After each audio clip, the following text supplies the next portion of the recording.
The polished stone floors of Rivers Hallman Industries echoed just the same as they had when I was a teenager, cold, elegant, and unwelcoming.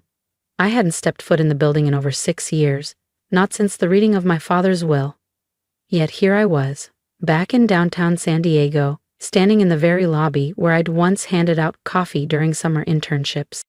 I adjusted the sleeves of my crisp gray suit. This wasn't the Elena who used to sit quietly in boardrooms, dismissed as Roger Holman's charity case. This was Elena Rivers, someone they no longer recognized. The front desk assistant, a young man named Tyler, looked up from his monitor. "I'm sorry, ma'am. I don't see your name listed for today's board meeting." I smiled softly. "Check again. I should be there." A familiar voice sliced through the space like a blade. "Is there a problem here?" There he was, Asher Hallman, my late father's stepson, still smug in a navy pinstripe suit, hair perfectly parted, charm dripping like oil. "Well, well, if it isn't Elena," he said, mouth curling into a patronizing grin. "Did you get lost on your way to a WeWork pitch? This is a shareholder meeting, not open mic night for failed startups." 6 years ago, after my father's sudden stroke, Asher and his mother Nadine took full control of the company. I was forced out under the guise of organizational restructuring. They said I didn't have the experience. They didn't even give me a seat at the table. "I'm not here for sympathy," I replied calmly. "I'm here for the meeting." He chuckled, stepping between me and the elevator. "Board meetings are for shareholders only. Don't embarrass yourself." That's when Tyler's voice interrupted, hesitant. Mr. Holman? There's been a last-minute update on the list. Miss Rivers is listed now as a Class A voting shareholder." Asher's expression faltered, the smile gone. "That's not possible. I would have been notified." "I'm surprised you haven't checked the company registry this morning," I said, pulling out my phone and opening the file I received from my legal team. "You'll see that 52% of Rivers Hallman now belongs to me. Quietly, transferred over the past 6 years." His jaw clenched. "You had no right." I stepped into the elevator. Actually, I had every right. My father gave it to me. He just made sure I'd claim it when I was ready. I held the door open a moment longer. "Coming, Asher. The board is waiting." Nadine Hallman stepped out of the elevator, her sharp heels clicking across the marble as she scanned the lobby, then stopped cold when she saw me. "What is she doing here?" she asked, voice clipped with the same disdain I remembered from my teenage years. "Mom, I'm handling it," Asher muttered, trying to maintain his composure. I glanced at the sleek silver clock behind the front desk. "It's 9:58. The meeting starts in 2 minutes," I said. "Would you like to hash this out here in the lobby? Or shall we preserve a shred of dignity and go upstairs?" Nadine's smile didn't reach her eyes. Her hand twitched near her pearl necklace, the same tick she had when she was cornered. "Let her up," she said tightly. "We'll handle this disruption properly." As the elevator rose, I heard my father's voice in my mind.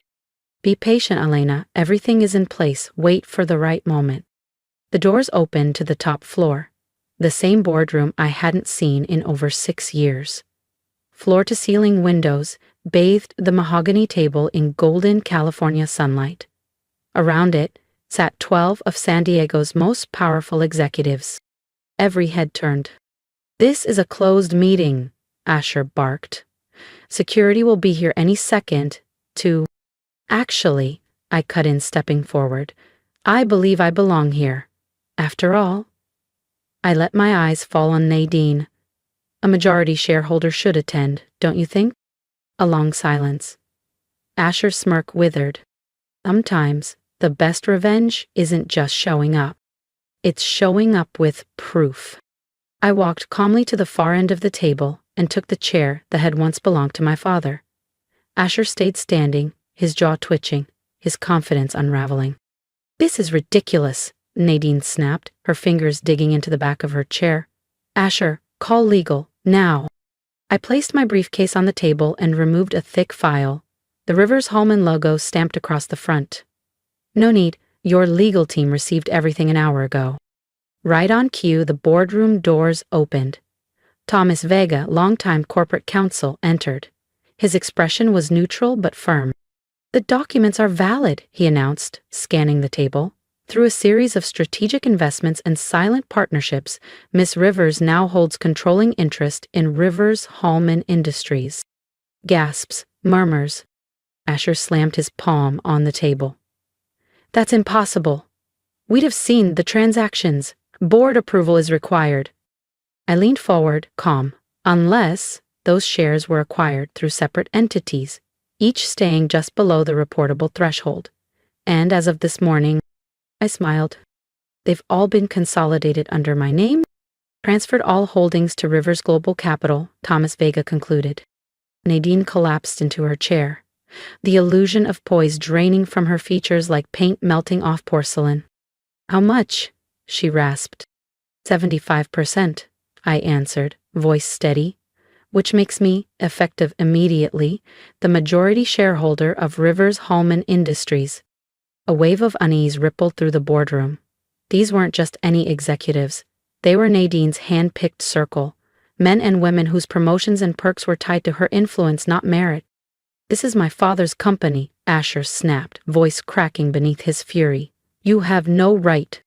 "Actually," I interrupted, locking eyes with him, "this was my father's company too. Or have you forgotten who built it before your mother pushed him into early retirement?" The room fell dead silent. Everyone in that room knew the whispers, how Nadine had charmed and maneuvered her way into both the boardroom and my father's home, how she championed Asher as the heir, while isolating and undermining the man who founded the company. "First, Mr. Vega," I said, "please distribute the new organizational chart." A thick packet slid from folder to folder, landing like hammer strikes. The document outlined sweeping changes, new leadership, new compliance oversight, and yes, new ownership. Asher paled as he skimmed the pages. "You can't do this," Nadine muttered, barely audible now. "Can't I?" I replied, turning to the wall mount screen behind me.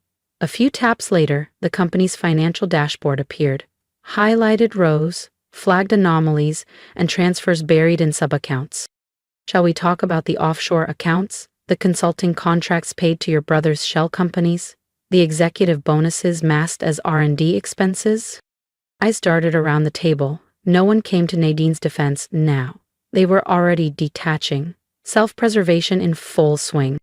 "Or," I added, scrolling down, "should we revisit the shares that were supposedly liquidated to settle the estate, because the forged signatures on those transfer documents say otherwise?"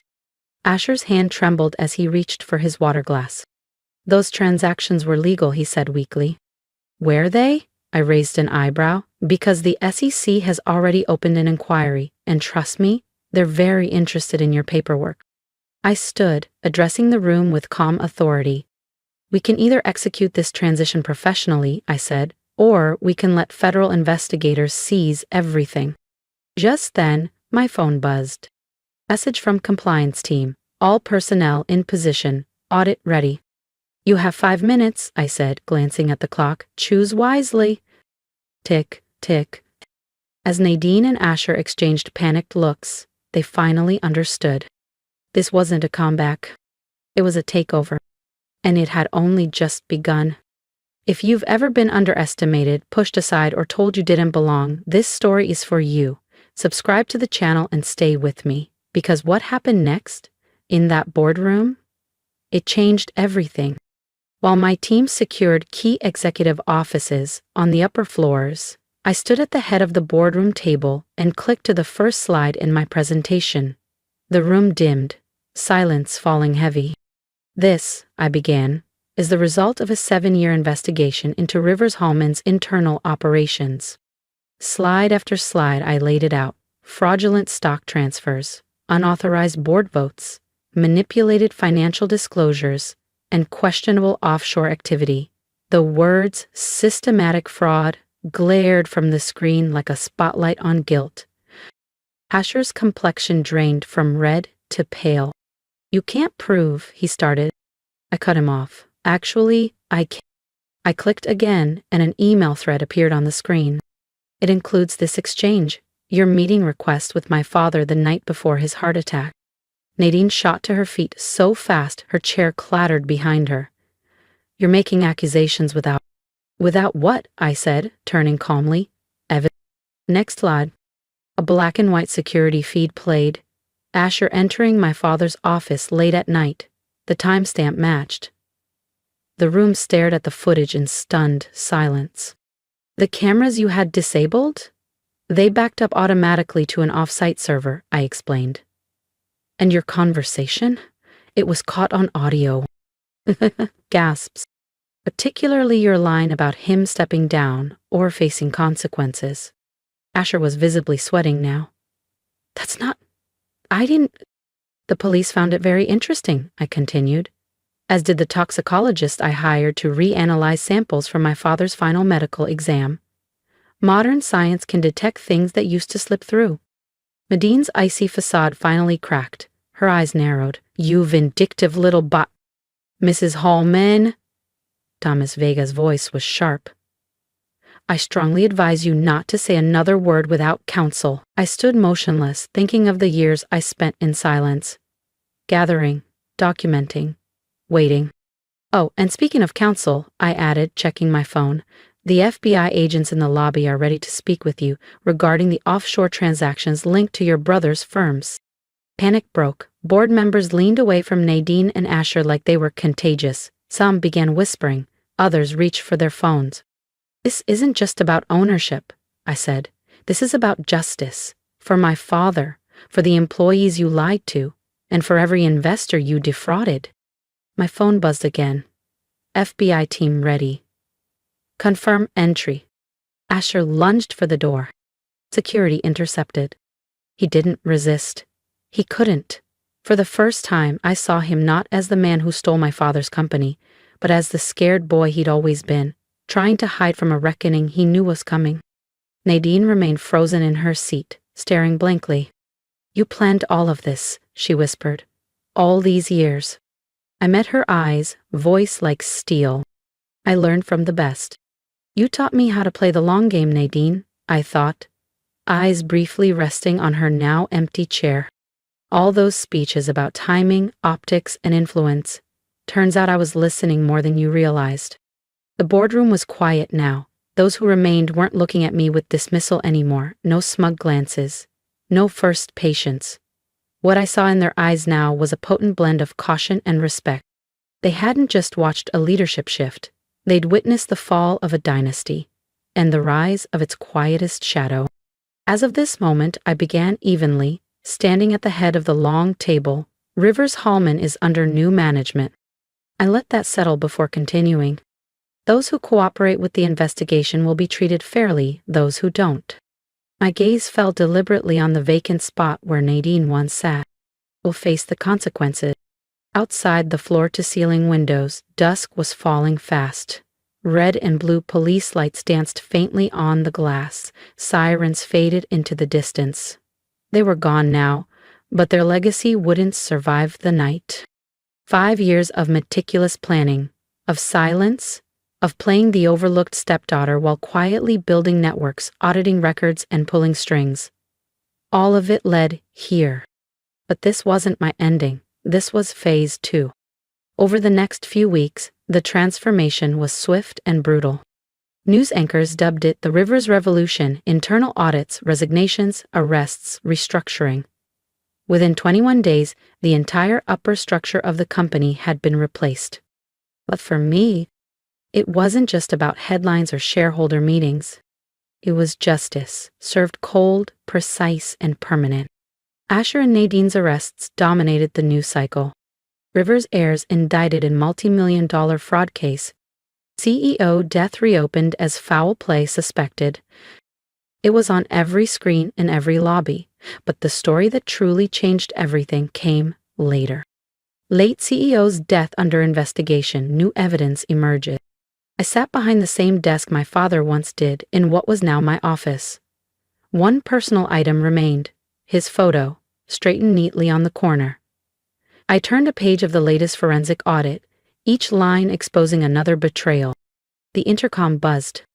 Mrs. Rivers, the board members are here for the emergency session. I didn't hesitate, send them in. They walked in slower this time, shoulders lower, faces stripped of bravado, It was amazing how subpoenas and federal scrutiny could transform even the most arrogant executive. "Thank you for coming," I said smoothly, watching how they leaned in now, no longer pretending not to. "Today, we discuss the future of Rivers Hallman, or as it will soon be known, Carter Technologies." The room murmured at the name change. Symbolic, yes. Necessary, absolutely. "The preliminary investigation," I continued, "suggests some of you were aware of Asher and Nadine's actions. Some of you even enabled them." A voice cracked from the far end.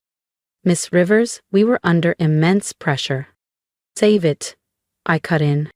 "I'm not here for excuses. I'm here for solutions. You each have until the end of the day to submit your resignations or your cooperation records for the federal investigation," I said calmly, meeting every gaze. "Choose wisely." They rose, silent and subdued, filing out like a tide that had finally turned. The moment the door shut behind them, my phone buzzed. "Inmate request, Asher Hallman, would like to schedule a visit." Stared at the screen for a moment, then hit decline. Some conversations weren't worth reopening. Later that evening, as I sat in my office with the leadership team reviewing Carter Technologies' rebranding roadmap, Thomas Vega stepped in quietly, a folder in hand. "The new toxicology report," he said. "It's conclusive. Your father didn't suffer a heart attack, he was poisoned." I closed my eyes as the weight of 7 years lifted. "What about charges?"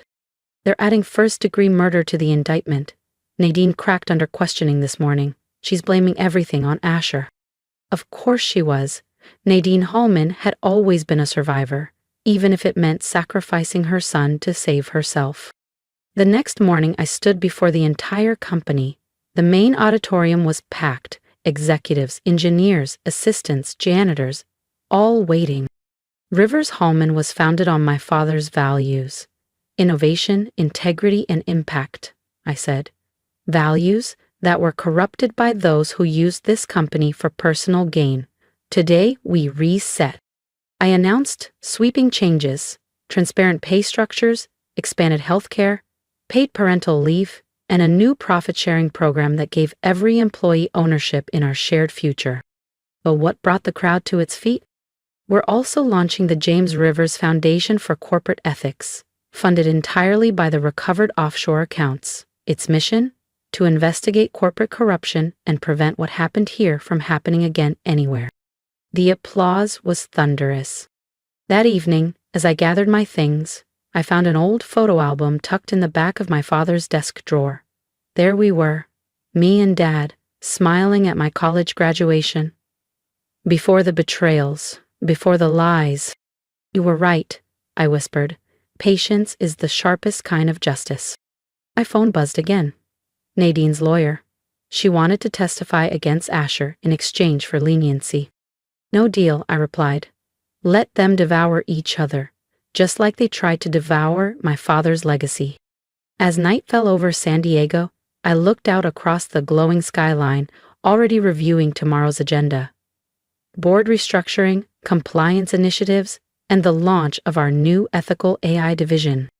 Asher once told me board meetings were for shareholders only. Funny how things turn out.